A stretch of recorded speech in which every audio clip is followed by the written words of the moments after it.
You've done everything right. You've set the intention, you've visualized, you've journaled, you've repeated affirmations until your throat was dry. You've studied the teachings, aligned your crystals, tracked the moon. You've asked the universe for signs, and when they came, you still doubted yourself. You kept pushing, kept forcing, kept holding on, because deep down you believed that if you just tried hard enough, it would finally work. And yet, nothing moved. Nothing changed. The thing you wanted most stayed at arm's length, not because it wasn't real, not because you weren't worthy, but because you hadn't yet done the one thing that actually activates your desire, letting go. That's the paradox nobody wants to hear. Letting go feels like surrender. It feels like giving up. It feels like you're walking away from the very thing you fought so hard for. But in truth, letting go is the final act of faith.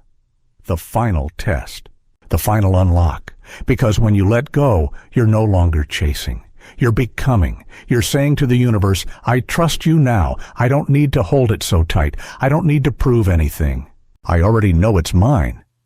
And that's when the magic starts. That's when the phone rings, the message lands, the door opens, the email arrives, the person you stopped waiting for finally shows up, not because you gave up, but because you got out of the way. You stopped blocking the flow. You stopped forcing life to move by your clock and let divine timing take over. And divine timing always delivers. Never late, never early. Always exactly when your energy is ready to receive it fully. Letting go isn't passive. It's not inaction. It's not whatever happens, happens with defeat. It's a conscious decision to step back into trust. It's saying, I've done my part. I've planted the seed. Now I release the how, the when, the who, the way.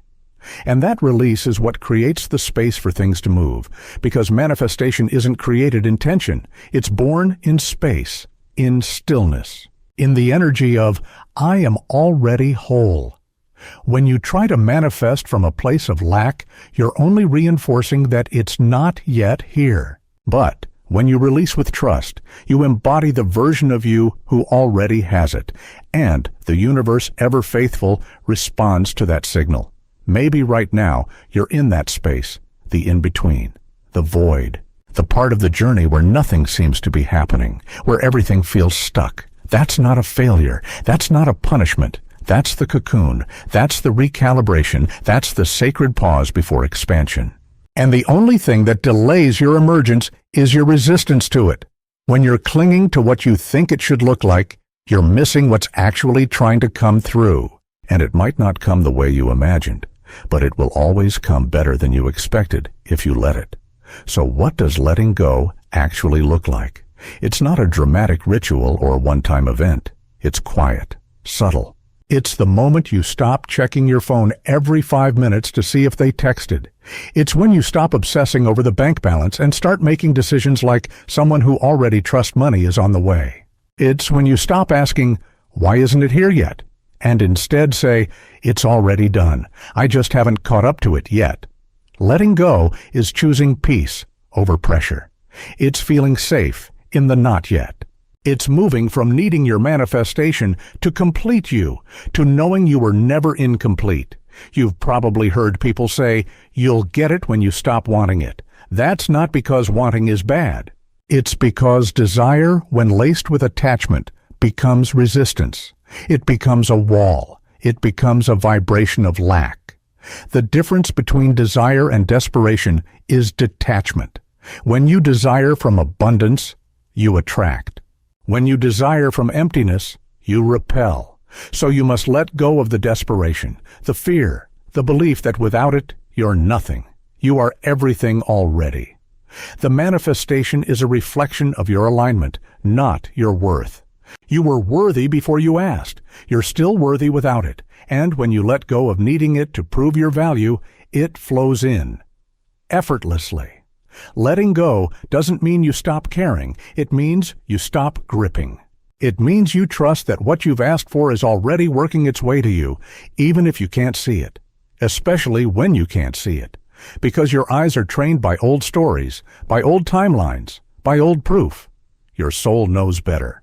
Your soul remembers. Your soul says, you don't have to suffer anymore. You don't have to carry the entire dream on your back. You don't have to prove your worth by effort. Your value was never up for debate. So drop the burden, drop the timeline, drop the shoulds, and step back into your natural state, receiving. Sometimes letting go is just breathing. Sometimes it's saying, I don't know how, but I trust. Sometimes it's crying in your room and finally releasing all the energy you've been bottling up. Sometimes it's deleting their number. Sometimes it's deleting the app. Sometimes it's turning off your phone and going for a walk. Whatever it is, it starts with one thing: your permission. You have to give yourself permission to stop trying so hard. You have to give yourself permission to believe that ease is allowed, that grace is allowed, that miracles are allowed.